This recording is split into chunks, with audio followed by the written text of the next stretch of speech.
Good morning guys, welcome to Invincible IAS. आज start हम लोग करेंगे स्ट्रक्चर ऑफ कॉन्स्टिट्यूशन का स्ट्रक्चर क्या होता है उसके बारे में हम लोग जानेंगे। तो हम लोग जानते हैं क्या कि कॉन्स्टिट्यूशन में क्या होता है, तीन चीज़ होता है। पहला parts, second one schedules, third one is articles. तो हम लोग कॉन्स्टिट्यूशन क्या हुआ कि हम लोग कॉन्स्टिट्यूशन को हम लोग इनैक्ट हुआ था हम लोग 26 नवंबर 1949 को। और इस समय क्या जब बना दिया गया सारा हम लोग कॉन्स्टिट्यूशन, तो हम लोग का कॉन्स्टिट्यूशन में हम लोग उस समय क्या देखने को मिला, 22 पार्ट्स था और 8 स्केड्यूल्स था और 395 आर्टिकल्स था। बट लेटर अभी के समय प्रेजेंटली कितना है हम लोग में पार्ट्स, 25 पार्ट्स हैं, 12 स्केड्यूल्स हैं और 465 आर्टिकल्स हैं। अब समझते पार्ट्स क्या होता है, स्केड्यूल्स क्या होता है, आर्टिकल्स क्या होता है। तो सबसे पहले हम लोग बात करते हैं पार्ट्स के बारे में। तो पार्ट्स क्या होता है, जस्ट लाइक ये चैप्टर है, चैप्टर की तरह होता है ये। हम लोग कॉन्स्टिट्यूशन के अलग अलग चैप्टर में डिवाइडेड है, उसी को बोला कि अलग अलग पार्ट्स में डिवाइडेड है। पार्ट 1, पार्ट 2, पार्ट 3, इस तरीके से हर चीज़ अलग अलग के बारे में डील कर रहा होता है। पार्ट 1 डील कर रहा होता है union and it's territory, part 2 deal कर रहा होता है सिटीजनशिप के बारे में, पार्ट 3 फंडामेंटल राइट के बारे में। इस तरीक़ा से हर एक पार्ट एक चैप्टर समझ लीजिए, चैप्टर की तरह होता है वो उसके बारे में डील कर रहा होता है। अब रहा स्केड्यूल क्या होता है। तो स्केड्यूल क्या होता है कि हर एक चैप्टर में कई बार क्या होता है हम लोग देखते हैं लिस्ट। तो स्केड्यूल एक लिस्ट है। तो क्या होता है कि लिस्ट जो हम लोग कॉन्स्टिट्यूशन में दिया हुआ है अलग अलग चीज़ का, तो वो लिस्ट क्या हो जाएगा हम लोग का स्केड्यूल में आ जाता है। जैसे क्या कि लिस्ट है कि सेंटर के पास क्या क्या पावर है, इसका लिस्ट दिया हुआ है, यानी सेंट्रल का सेंट्रल लिस्ट दिया हुआ है और स्टेट लिस्ट, यूनियन लिस्ट और स्टेट लिस्ट दिया हुआ है कि किसके पास क्या पावर है, वो लिस्ट क्या दिया होता है हम लोग इसमें देखने को मिलता है। ठीक है, आई होप क्लियर हो गया।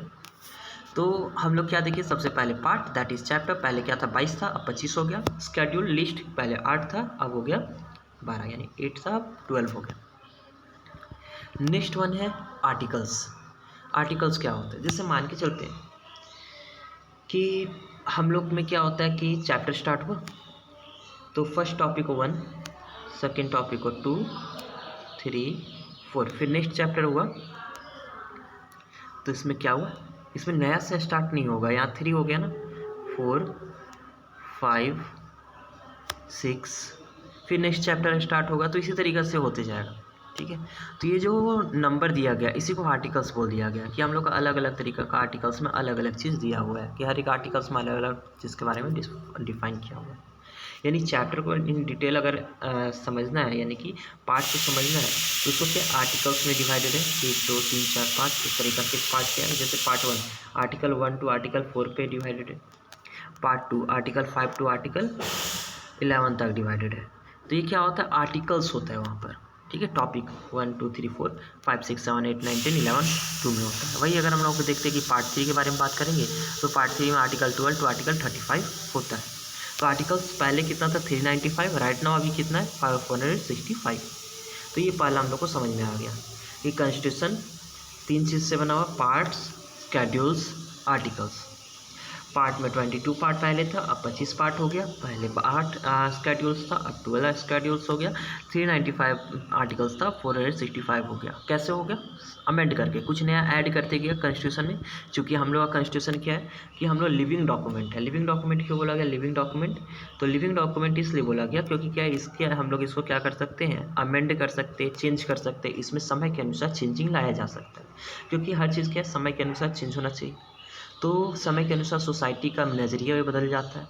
तो उसी कारण से क्या होता है कि हम लोग देखेंगे कि कॉन्स्टिट्यूशन भी एक लिविंग डॉक्यूमेंट है और उसको क्या होता है समय के अनुसार कि क्या सोसाइटी का नज़रिया है उसके अनुसार क्या हो जाता है कि चेंज होना ज़रूरी है। नहीं तो बहुत ज़्यादा क्या होता है, बहुत ही पुराना कंजर्वेटिव सोच भी नहीं होना चाहिए, समय के अनुसार कैसा सोच होना चाहिए वो हम लोग को देखा जाता है। तो अब हम लोग क्या करेंगे कि हम लोग पार्ट्स के बारे में एक करके हम लोग पार्ट्स का लिस्ट देखेंगे, फिर हम लोग का स्केड्यूल्स का देखेंगे। आर्टिकल्स का अभी नहीं देखने वाले हैं, आर्टिकल्स का हम लोग चैप्टर वाइज करते जाएंगे। जैसे हम लोग बात करेंगे क्या कि हम लोग पढ़ रहे होंगे प्रेम्बल के बाद, जैसे हम लोग यूनियन एंड स्टेट पढ़ेंगे तो वहाँ 1 टू आर्टिकल 4 के बारे में पढ़ रहे होंगे। उसके बाद फिर हम लोग सिटीजनशिप में आर्टिकल 5 to 11 के बारे में बात करेंगे। फंडामेंटल राइट में हम लोग आर्टिकल 12 to 35 के बारे में बात करेंगे। उसी तरह DPSP में हम लोग 35 to 36 to 51 के बारे में बात करेंगे। तो इस तरीके से हम लोग आर्टिकल को रीड करेंगे। तो अब हम लोग बात करते हैं सबसे पहले पार्ट्स के बारे में, कि पार्ट्स को हम लोग एक एक कर करके समझते हैं कि पार्ट्स कौन सा क्या है। ठीक है, जैसे हम लोग जानते थे। तो सबसे पहले हम लोग पार्ट्स के बारे में आते हैं। तो ये पार्ट्स का लिस्ट है। तो यहाँ पर हम लोग देखते हैं क्या, सबसे पहले यहाँ हम लोग 3 चीज़ दिया हुआ है। ये पहले यहाँ पर हम लोग देखने को मिलेगा कि ये जो पार्ट्स है। तो यहाँ पर पार्ट 1, यहाँ पर हम लोग देखने को मिलेगा कि ये पार्ट 1 दिया हुआ है और यहाँ पर उसका आर्टिकल्स के बारे में दिया हुआ है। ठीक है, तो उसको हम लोग रीड करते हैं, कैसे कैसे क्या दिया हुआ है उसको हम लोग समझते हैं। जैसे फर्स्ट जो पार्ट है उसमें किसके बारे में बात करता है, यूनियन एंड इट्स टेरिटरी के बारे में। यूनियन एंड इट्स टेरिटरी के बारे में हम लोग पार्ट 1 में बताएगा कि हम लोग का उसके बारे में डिफाइन करेगा आर्टिकल 1 to आर्टिकल 4। ठीक है, बहुत सारा प्रोविज़न है कि कैसे स्टेट इन यानी कि कोई नया जो पार्ट है टेरिटरी उसको इन हम लोग में अडेप्ट कर सकता है, कोई इस्टेब्लिश कर सकता है, ये सभी चीज़ के बारे में दिया हुआ है। और दिया हुआ है कैसे हम लोग कोई स्टेट का, जो हम लोग यहाँ पर स्टेट है जैसे कोई राज्य है जैसे झारखंड, बिहार, दिल्ली, छत्तीसगढ़, ये सभी चीज़ कैसे उसका एरिया बढ़ा सकते, घटा सकते, नेम चेंज कर सकते, ये सभी चीज़ किसके बारे में दिया हुआ है, पार्ट 1 में दिया हुआ है। सेकेंड पार्ट 2 में हम लोग का दिया हुआ है। ये पार्ट 1 कितना से आर्टिकल से, article 1 to article 4। Article 1 to article 4 discuss करता है हम लोग का पार्ट 1। ठीक है, उसके बाद पार्ट 2 सिटीजनशिप के बारे में बात करता है। सिटीजनशिप में हम लोग जानते हैं कि क्या क्या तरीका है जिससे किसी को भी सिटीजन कहा जा सकता है। ठीक है, क्राइटेरिया पहले दिया हुआ था कि क्या क्या, यानी कि जब हम लोग का कॉन्स्टिट्यूशन बना था उस समय क्या क्या, उस समय सिटीजन बनने का क्या क्या क्राइटेरिया था। हालांकि बाद में अमेंड करके बहुत सा चीज़ ऐड किया गया होगा, तो हम लोग पढ़ेंगे चैप्टर को डिटेल में जब हम लोग पार्ट 2 पढ़ रहे होंगे। तो सिटीजनशिप क्या होता है, आर्टिकल 5 to आर्टिकल 11 में दिया हुआ होता है। उसी तरीके से फंडामेंटल राइट के बारे में बात करें तो फंडामेंटल राइट हम लोग मौलिक अधिकार, right to speech, right to movement, उसके बाद फिर हम लोग का राइट अगेंस्ट एक्सप्लॉइटेशन, है ना। अलग अलग तरह का हम लोग का आर्टिकल्स ऑफ फंडामेंटल राइट है। तो फंडामेंटल राइट हम लोग किस में दिया हुआ है, पार्ट 3 में। किस में दिया हुआ है, पार्ट 3 में हम लोग देखने मिलेगा। पार्ट 3 में दिया हुआ है अंडर आर्टिकल हम लोग का 12 to 35 आर्टिकल्स में ये दिया हुआ है। ठीक है, फिर नेक्स्ट है पार्ट 4 DPSP। DPSP क्या होता है, यहाँ पर हम लोग का ये स्टेट को क्या होता है, बोलता है कि आपको ये करना है, ये नहीं करना है, ये सभी चीज़ डायरेक्शन जो डायरेक्ट करता है, स्टेट को कमांड देता है कि आपको इस तरह का लॉ बनाना है। उस समय वो क्या होता है, DPSP होता है। ये पार्ट 4 में आता है। पार्ट 4 आर्टिकल 36 to आर्टिकल 51 में देता है। उसी तरीक़े से पार्ट 4A क्यों ऐड कर दिया गया, जब कोई भी चीज़ अमेंड होता है, कुछ नया ऐड होता है, तो कैपिटल A भी कैपिटल लेटर से डिनोट होता है।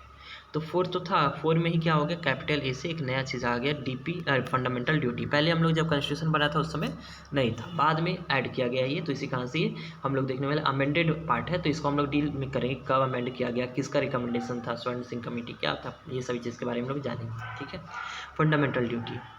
उसके बाद पार्ट 5 यूनियन के बारे में बात करेंगे। तो यूनियन में क्या बात करेगा, उसका executive as well as legislature के बारे में बात करेगा। कि यूनियन एग्जेक्टिव भी हम लोग बात करेंगे, यूनियन एग्जेक्टिव में कौन है। तो उसमें हम लोग देखेंगे प्रेसिडेंट के बारे में पढ़ रहे होंगे। उसके बाद हम लोग देखेंगे कि prime minister, council of minister, ये सब उसके बारे में हम लोग पढ़ेंगे। वाइस प्रेसिडेंट के बारे में पढ़ेंगे। उसके बाद फिर क्या होता है हम लोग का, देखेंगे पार्ट 6 स्टेट के बारे में। किसके बारे में, स्टेट के बारे में। हम लोग पार्ट 6 में हम लोग देखने मिलेगा स्टेट के बारे में हम लोग पढ़ेंगे। वही जिस तरीके से हम लोग यूनियन का पढ़ रहे थे एग्जेक्टिव लेजिस्लेचर, उसी तरीका स्टेट के बारे में बात करेंगे। तो ये सभी चीज़ हो गया। उसके बाद हम लोग किसके बारे में जानना होगा, पार्ट हम लोग देखने को मिलेगा, नेक्स्ट पार्ट है पार्ट 6 हो गया। पार्ट 7 को रिपील कर दिया गया, हटा दिया गया। तो पार्ट 6 था आर्टिकल 51, 52 से 237। उस तरीके से पार्ट 5 था हम लोग का 52 to 151। और पार्ट 4 आर्टिकल्स हम लोग का 51A से, ठीक है, हम लोग यहाँ पर देखने मिलेगा हम लोग का यहाँ पर आर्टिकल 51A से 51K तक होता है। ठीक है, इसका क्या हो जाएगा, हम लोग पढ़ेंगे सभी का आर्टिकल्स वैसे डिटेल में। जैसे क्या होता है कि हम लोग फंडामेंटल ड्यूटी में 51 clause A sub clause A, इस तरीक़ा से, इस तरह अलग अलग होगा। 51A सब क्लॉज B, इस तरीक़े से हम लोग पढ़ेंगे और K तक जाएंगे। ठीक है, फंडामेंटल ड्यूटी में। उसके बाद 52 से आर्टिकल 151 किसके बारे में बात करता है, यूनियन के बारे में बात करता है। फिर 152 से 237 स्टेट के बारे में बात करता है। तो याद रखना है कि कौन सा आर्टिकल कितना से क्या कर रहा है, ये याद करना है कौन सा पार्ट है। ये खासकर जो स्टेट लेवल का स्टेट पीसीएस होता है उसके लिए बहुत ही यूज़फुल है, और कोई वनडे एग्जामिनेशन उसके लिए भी बहुत ही यूज़फुल है। खास के अभी यूपीएससी में वैसा क्वेश्चन ज़्यादातर नहीं आ रहा है, लेकिन हो सकता है कि कभी आ जाए। ठीक है, तो पहले आता था बहुत ही ज़्यादा इस तरह के कौन सा पार्ट में कौन सा स्केड्यूल्स में क्या दिया हुआ है। ठीक है, इस तरह का क्वेश्चन अभी भी दे सकता है, ऐसा नहीं कि नहीं देगा। तो ये देखने को मिलता है। फिर हम लोग बात करते हैं part 8 union and it's territory के बारे में बात करता है, यूटी के बारे में। आर्टिकल 239 से आर्टिकल 243 यूटी के बारे में बात कर रहा होता है। पंचायत के बारे में आर्टिकल हम लोग का 9 बात करता है। पार्ट 9 में आर्टिकल 243 से 243 तक बात करता है।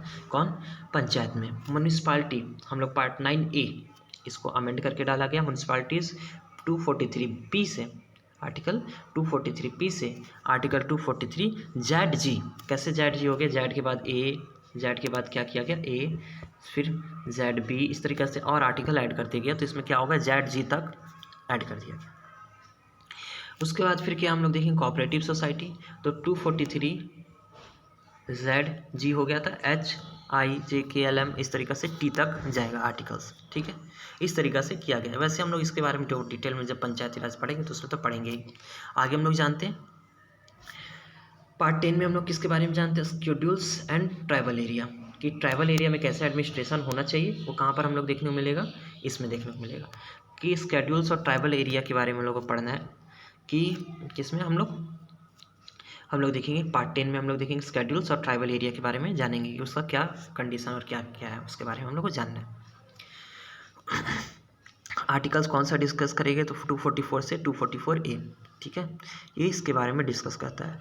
फिर क्या है, पार्ट 11 रिलेशन बिटवीन सेंटर और स्टेट, यूनियन एंड स्टेट के बारे में क्या क्या रिलेशन है, फाइनेंशियल रिलेशन और उसका एडमिनिस्ट्रेटिव रिलेशन, अलग अलग रिलेशन के बारे में हम लोग डिस्कस करेंगे।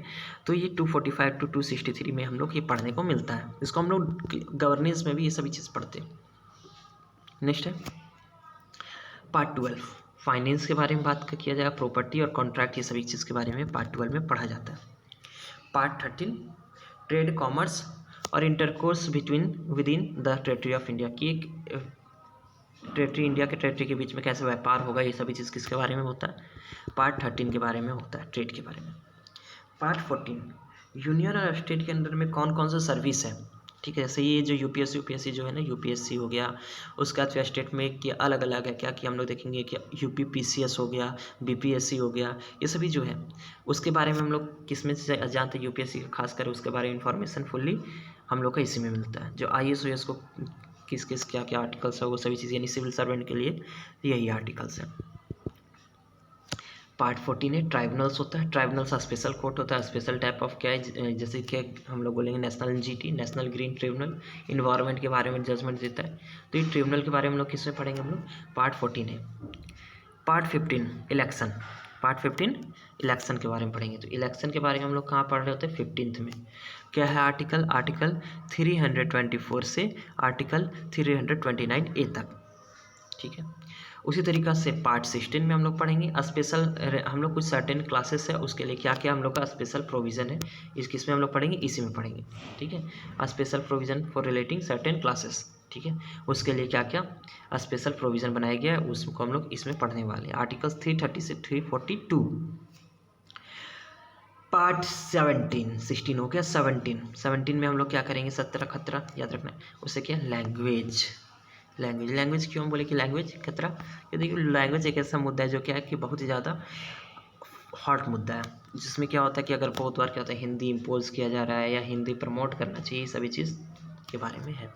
ठीक है, नेक्स्ट हम लोग ये देखने के बाद फिर क्या देखने को मिलेगा, पार्ट 18 में हम लोग देखने को मिलेगा इमरजेंसी प्रोविज़न। जो इमरजेंसी लगता है ना, देश पे लगा है नेशनल इमरजेंसी, और क्या प्रेसिडेंट रूल के बारे में हम लोग ये सभी चीज़ हम लोग आर्टिकल 352 आर्टिकल 360, कौन कौन सा आर्टिकल है जैसे हम लोग जानते हैं, आर्टिकल 352 नेशनल इमरजेंसी, आर्टिकल इसमें चार ऐड करते जाएंगे, 356 प्रेसिडेंट रूल, आर्टिकल 360 हम लोग का फाइनेंशियल इमरजेंसी।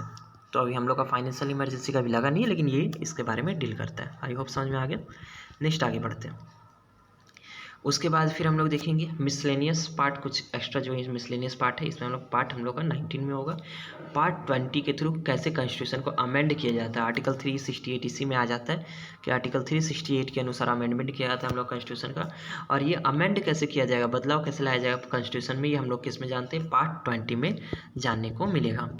नेक्स्ट और हम लोग किस में जानने को मिलेगा कि जो टेम्पररी प्रोविज़न है, ठीक है, या किसी राज्य को स्पेशल प्रोविज़न दिया हुआ है, किसी को टेम्पररी प्रोविज़न दिया हुआ है, ट्रांजिशनल प्रोविज़न है, ये सभी चीज़ किसके बारे में बात करेंगे, आर्टिकल 369 टू आर्टिकल 392। जैसे हम लोग जानते थे कि 370 हट गया, कश्मीर का 370 हट गया, तो ये क्या था, किस में था, टेम्पररी प्रोविज़न हो गया आगे क्या, तो ये पार्ट हम लोग का 21 में आता है। और किसी किसी में स्पेशल, किसी किसी नॉर्थ ईस्टर्न स्टेट को स्पेशल प्रोविज़न दिया गया, तो उसके बारे में भी हम लोग इसमें जानते हैं। नेक्स्ट उसके बाद फिर क्या है हम लोग का लास्ट जो है, कोई कोई चीज़ में क्या शॉर्ट टाइटल किसी किसी चीज़ के बारे में लिखा हुआ है, तो शॉर्ट टाइटल किसका क्या है, कब हम लोग कॉमर्समेंट हुआ था, कॉन्स्टिट्यूशन का कॉमर्समेंट के बारे में बताएंगे क्या है सभी चीज़। अथॉरिटिव टैक्स हिंदी और रिपील करने के बारे में कि जो क्या रिपील किया गया, गवर्नमेंट ऑफ इंडिया 1947 को रिपील कर दिया गया था, ये सभी चीज़ क्या होता है हम लोग का आर्टिकल 392 395 है। तो आप बोलोगे कि सर आप तो गलत बोल रहे हैं कि यहाँ पर तो आर्टिकल 395 ही है, और आप बोल रहे थे क्या कि जैसे अभी आप पढ़ाए थे तो आप बताए थे क्या कि जो कॉन्स्टिट्यूशन है उसमें क्या क्या आर्टिकल, अब कितना आर्टिकल्स है 465, लेकिन दिया हुआ तो 395 है, तो आप तो गलत पढ़ा रहे हैं। ऐसा बात नहीं है, क्या हुआ देखिए, नया नया क्या हुआ, ये ए करके क्या हुआ, देखिए यहाँ पर क्या है कि ABCD करके ऐड हो गया, नया नया आर्टिकल्स। यहाँ पर भी हम लोग देखने मिलेगा क्या कि 51 ABCD, इसमें भी बहुत सारा आर्टिकल्स ऐड हो गया कैपिटल करके, तो ये अमेंड होकर नए नए आर्टिकल्स ऐड हुआ, तो टोटली अभी बन गया है कितना, 465 आर्टिकल्स हो गया। आई होप आपको समझ में आ गया पार्ट्स के बारे में। आपको पार्ट्स का हर एक पार्ट्स में याद करना है कि कौन सा क्या है। यूट्यूब पे बहुत सारा ट्रिक्स हो सकता है, मिल जाएगा कि किसका किस तरीक़े से याद करना है, वो आप देख सकते हैं। आप बोलिएगा फिर हम ट्रिक्स भी बता देंगे किस तरह ट्रिक से याद करना है। और ये बस इस तरीक़े से आपको याद करना है ताकि आपको एग्जामिनेशन में, स्टेट PCS या कोई भी एग्जामिनेशन में इस तरह का क्वेश्चन आएगा कि पार्ट 5 में किसके बारे में डील कर रहा है, यूनियन के बारे में, स्टेट के बारे में, या हम लोग बात करेंगे कि स्टेट और यूनियन के बीच रिलेशन, इस तरीके से MCQ में दे सकता है। ऐसा UPSC में भी क्वेश्चन आया हुआ है, ठीक है। अब हम लोग बात करते हैं स्केड्यूल्स के बारे में। स्केड्यूल्स, तो स्केड्यूल बताया था लिस्ट था, तो लिस्ट किसका किसका था, यूनियन, पहला लिस्ट है स्केड्यूल में यूनियन और टेरिटरी, यूनियन और टेरिटरी की कौन कौन सा हम लोग का, यहाँ पर हम लोग उसके बारे में, तो स्टेट और यूनियन टेरिटरी के बारे में इसमें दिया हुआ है कि उसका स्टेट का नाम क्या है, उसके बाद फिर बाउंड्री क्या है, ये सभी चीज़ में दिया होता है। टेरिटरी का भी नाम और बाउंड्री के बारे में शेड्यूल 1 में हम लोग का दिया हुआ होता है। इसमें जैसे अगर कोई भी राज्य का नाम चेंज हो जाता है तो उसमें भी यह कोई नया राज्य बन जाता है, तो शेड्यूल 1 में चेंज किया जाता है। नेक्स्ट क्या होता है शेड्यूल 2। शेड्यूल 2 से हम लोग क्या पता चलता है, इसमें हम लोग क्या मिलता है, सैलरी के बारे में बात करता है, स्पेशल पावर के बारे में बात करता है, एमेंडमेंट, ये सभी चीज़ के बारे में बात करता है। किसका, प्रेसिडेंट का, गवर्नर का, स्टेट का जो गवर्नर है, स्पीकर, डिप्टी स्पीकर, राज्यसभा का चेयरपर्सन, यानी कि हम लोग देखेंगे राज्यसभा का जो यानी कि डिप्टी चेयरपर्सन हो जाएंगे वही, उसका लोकसभा का या हम लोग देखेंगे लोकसभा का डिप्टी स्पीकर। तो ये चीज़ हम लोग पता है, सबसे पहले प्रेसिडेंट के बारे में, गवर्नर के बारे में, स्पीकर के बारे में, डिप्टी स्पीकर या डिप्टी चेयरमैन ऑफ राज्यसभा और लोकसभा और राज्यसभा के बारे में, इसके बारे में स्पेशल पावर और क्या क्या इसका सैलरी होता है, साथ ही साथ कि सुप्रीम कोर्ट का और हाई कोर्ट का जज का क्या क्या सैलरी है, क्या क्या पावर है, ये शेड्यूल 2 में लिस्ट में किया गया, ठीक है।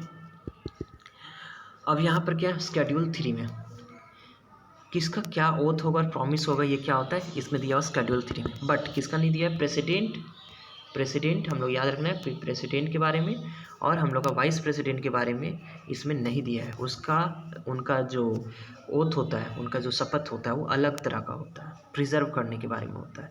और क्या होता है कि जो प्राइम मिनिस्टर ये सब होता है उन लोग प्रिजर्व नहीं, उन लोग होता है कि हम उसको मानेंगे, ठीक है, वो अकॉर्डिंग टू हम लोग क्या होगा कॉन्स्टिट्यूशन के अनुसार करेंगे, और इसमें क्या होता है प्रिजर्व, उसको बचा के रखेंगे। प्रेसिडेंट और यही डिफरेंस होता है सभी का उन लोग का ओथ में। तो इसमें प्रेसिडेंट और वाइस प्रेसिडेंट का ओथ नहीं बताया गया, इसमें किसके बारे में बताया गया, इसमें अदर, जैसे हम लोग देखेंगे क्या कि प्राइम मिनिस्टर का ओथ के बारे में दिया होगा, CGI ओथ, ये सभी चीज़ के बारे में दिया होगा, ठीक है। नेक्स्ट हम लोग का देखने मिलेगा शेड्यूल 4 में। शेड्यूल 4 में क्या देखने मिलेगा कि हर एक राज्य से कि राज्यसभा में कितना मेंबर उसको सीट मिलेगा, राज्यसभा में कितना सीट कौन सा राज्य को मिलेगा। जैसे झारखंड के बारे में बोला जाए तो क्या होता है, उसका हम लोग देखेंगे क्या कि राज्यसभा में 4 सीट है और उसके बाद लोकसभा में 6 सीट है। उसी तरीक़े से क्या है, यूपी का सबसे ज़्यादा होता है, बिहार का। इस तरीक़े से हम लोग देखेंगे किस राज्य का कितना सीट है। होमवर्क क्या है आपका, आपको फाइंड आउट करना है कि आपके राज्य का कितना सीट राज्यसभा में है, ठीक है। इसके बारे में हम लोग को डील करना है। आगे हम लोग बात करते हैं कि स्केड्यूल 5 में क्या होता है। तो स्केड्यूल 5 बताता है क्या कि एडमिनिस्ट्रेशन कैसा होगा स्केड्यूल एरिया में और ट्राइबल एरिया में। जो ट्राइबल एरिया है, आदिवासी वाला जगह, स्केड्यूल एरिया कौन बताते कि हम लोग को कुछ एरिया होता है जिसको हम लोग बोल देते हैं राज्य के अंदर में स्केड्यूल एरिया घोषित कर देता है, किसी को ट्राइबल एरिया। अब इसको हम लोग पढ़ेंगे डिटेल में, जब हम लोग पंचायती राज पढ़ेंगे तो उसमें भी हम बताएंगे क्या होता है। तो इसके बारे में किसके बारे में बताता है, ये स्केड्यूल 5 बताता है, ठीक है। वहाँ का लॉ क्या होगा, कौन कंट्रोल कर रहा होगा, कैसे एडमिनिस्ट्रेशन होगा, ये सभी चीज़ होता है स्केड्यूल 5 में। और उसके बाद फिर हम लोग देखेंगे स्केड्यूल 6 में कि ट्राइबल एरिया का जो एडमिनिस्ट्रेशन है, ठीक है। जैसे हम लोग स्केड्यूल और शेड्यूल ट्राइब के बारे में बताएगा, ठीक है। और इसमें क्या होगा, ट्राइबल एरिया का कौन कौन सा ट्राइबल एरिया, इसका याद रखने का तरीका ATM और M, ठीक है।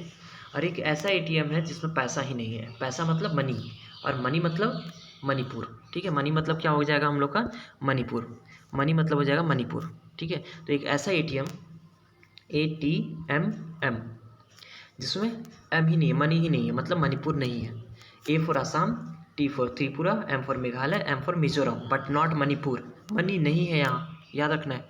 तो ये शेड्यूल 6 में इन लोग के बारे में दिया हुआ है कि यहाँ पर कैसे एडमिनिस्ट्रेशन होगा, कौन कौन सा राज्य, असम, मेघालय, त्रिपुरा, मिजोरम, ये सभी जो ट्राइबल एरिया है उसमें क्या क्या कैसे तरीक़ा से एडमिनिस्ट्रेशन होगा, इसमें दिया हुआ है। उसके बाद फिर हम लोग शेड्यूल 7 में बोलेंगे। तो लिस्ट है कि सेंटर का लिस्ट क्या है, सेंटर क्या क्या प्रोविज़न है, उस पर क्या अपना लॉ बना सकता है, यानी कि इसके पास क्या क्या पावर है लॉ बनाने का। स्टेट लिस्ट में स्टेट के पास क्या पावर है, कितना लिस्ट है, सेंटर के पास ज़्यादा लिस्ट होता है स्टेट के मुकाबले। तो किसके पास कौन सा लॉ मेकिंग पावर है, किसके पास कौन सा नहीं है, इस कौन सा लिस्ट है, क्योंकि क्या होना चाहिए कि डिफाइंड होना चाहिए ना, क्लियर डिफाइंड होना चाहिए कि ये सेंटर इतना एरिया में लॉ बना सकता है और क्या क्या स्टेट इतना एरिया में लॉ बना सकता है। ये क्लियर ही होगा तभी तो फिर क्या होगा, दोनों में के बीच में कॉन्फ्लिक्ट नहीं अराइज होगा, रिटर्न होना चाहिए। तो ये क्या किस में लिखा हुआ है, शेड्यूल 7 में हम लोग को देखने को मिलता है, ये शेड्यूल 7 में है। शेड्यूल 8, शेड्यूल 8 किसके बारे में बात करता है, ऑफिशियल लैंग्वेज के बारे में बात करता है कि हम लोग का जो क्या है कि ऑफिशियल लैंग्वेज है ना हम लोग का, वो सारा ऑफिशियल लैंग्वेज कौन कौन सा ऑफिशियल लैंग्वेज है, उस सबको के बारे में लिस्ट दिया हुआ है, ठीक है। सारा ऑफिशियल लैंग्वेज के बारे में लिस्ट यहाँ पर दिया हुआ है। तो ये शेड्यूल 8 में दिया हुआ है। शेड्यूल 9 में क्या होता है, तो इसको याद रखना है क्या शेड्यूल 9 क्या करता है कि कुछ ऐसा रूल और रेगुलेशन होता है, इसको क्या किया गया था कि उसको क्या है जुडिशियल रिव्यू से अलग कर दिया गया था कि ये जो जो शेड्यूल 9 में जो लॉ है इसमें जुडिशरी अपना जजमेंट नहीं दे सकता और जुडिशियल रिव्यू नहीं दे सकता। इसके बारे में डीप में पढ़ेंगे हम लोग वैसे भी। तो ऐसा कुछ कुछ प्रोविज़न था, अब नहीं कर सकता ऐसा कि इसमें कोई चीज़ को डाल सकते हैं, तो इसके बारे में हम लोग डीप में पढ़ेंगे वैसे। तो ये क्या होता है शेड्यूल 9 में कि जिसमें judicial review not possible, judicial review possible नहीं है, दैट इज़ लैंड, ये सब जो है मुद्दा कुछ उसके बारे में जुडिशियल रिव्यू नहीं हो सकता, तो उसके बारे में हम लोग जानेंगे। 10th, इसके बारे में हम लोग एंटी डिफेक्शन के बारे में पढ़ेंगे कि दल बदल कानून कि कोई अगर क्या होता है कि MP क्या होता है या MLA क्या होता है, अपना पार्टी छोड़ के दूसरे की पार्टी में जो चले जाता है, तो ये क्या होता है कि एक पार्टी X से Y पार्टी में चला गया, तो ये जो जा रहा है तो इसमें हम लोग क्या देखने मिलेगा, वो अपना क्या होगा कि ग्रुपिंग हटा दिया, चेंज कर दिया। तो ये क्या होता है हम लोग को देखने मिलेगा कि उसको क्या है कि उसको किस तरीके से डिस्क्वालीफाई किया था, क्या क्या कंडीशन है कि कोई एक हम लोग देखने मिलेगा कि कोई एक हम लोग का डिस्क्वालीफाई कैसे कैसे होता है, ठीक है। एक MP और MLA कैसे डिस्क्वालीफाई होता है बाई स्पीकर या हम लोग का चेयरपर्सन के द्वारा या प्रिसाइडिंग ऑफिसर के द्वारा कैसे डिस्क्वालीफाई किया जाता है, अंडर आर्टिकल 102 क्लॉज 2 में ये दिया हुआ है, ठीक है। तो इसके बारे में हम लोग पढ़ेंगे और ये लिस्ट है यहाँ पर क्या क्या है, शेड्यूल 10 में लिस्ट दिया हुआ है। उसके बाद फिर क्या है कि शेड्यूल 11 में हम लोग का पंचायत का बारे में क्या क्या पावर है, उसके पास क्या क्या पावर, कितना यानी कि पावर है कौन कौन सा टॉपिक पे, तो किसी में 18 है, किसी के पास 29 है, तो किसके पास कितना है इसके बारे में हम लोग डील करेंगे कि पंचायत के पास कितना पावर है, म्यूनिसिपैलिटी के पास रिस्पॉन्सिबिलिटी और पावर क्या है। तो इसको हम लोग शेड्यूल 11 में हम लोग का पावर ऑफ पंचायत और 12th में हम लोग का म्यूनिसिपैलिटी। तो आई होप समझ में आ गया कि शेड्यूल्स हर एक शेड्यूल क्या क्या बात कर रहा है। तो ये 12 का 12 शेड्यूल आपको याद करना है कि सिर्फ ये याद कीजिए कि ओथ एफर्मेशन इस तरीक़े से यूनियन स्टेटरी, उसके बाद फिर क्या है ओथ एफर्मेशन हम लोग, इसके बाद सैलरी, ठीक है, अमेंडमेंट ओथ, और उसके बाद फिर हम लोग प्रॉमिस या एफर्मेशन, उसके बाद समझाएंगे ओथ में और अफर्मेशन में क्या डिफरेंस है आगे। राज्यसभा का कितना है, 4th में ये होता है। उसका स्केड्यूल एरिया के बारे में है, उसका एटीएम के बारे में है, सेंटर स्टेट का बीच का डिवीज़न के बारे में, ऑफिशियल लैंग्वेज कौन कौन सा उसका लिस्ट है। उसके बाद फिर जो क्या कि जुडिशल रिव्यूज़ में नहीं आता वो लॉ के बारे में शेड्यूल 9 में था, अब नहीं डाला जा सकता शेड्यूल 9 में, ये बताएं।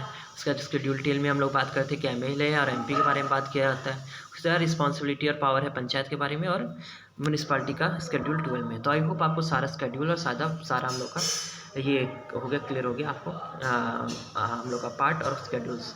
स्ट्रक्चर ऑफ कॉन्स्टिट्यूशन हम लोग यही जाने कि कॉन्स्टिट्यूशन में क्या होता है, कॉन्स्टिट्यूशन का हम लोग का टोटली क्या पार्ट होता है, उसके बाद पार्ट क्या होता है, ये सभी चीज़ आर्टिकल्स के बारे में हम लोग थोड़ा थोड़ा यहाँ पर जाने। बाकी हम लोग डिटेल में हर एक आर्टिकल्स हर एक पार्ट के बारे में हम लोग पढ़ेंगे, यहाँ पर हम लोग देखने को मिलेगा। सबको हम लोग डिटेल में इन फ्यूचर हम लोग पढ़ने वाले हैं। आई होप आपको समझ में आ गया। अब इसको क्या करना है, आपको शेयर करना है। अगर आपको अच्छा लग रहा है तो शेयर लाइक कीजिए, सब्सक्राइब कीजिए और शेयर कीजिए, ताकि और किसी को नीड होगा वो भी क्या है कि इससे सीख सकेगा, कुछ नया चीज़ सीख पाएगा।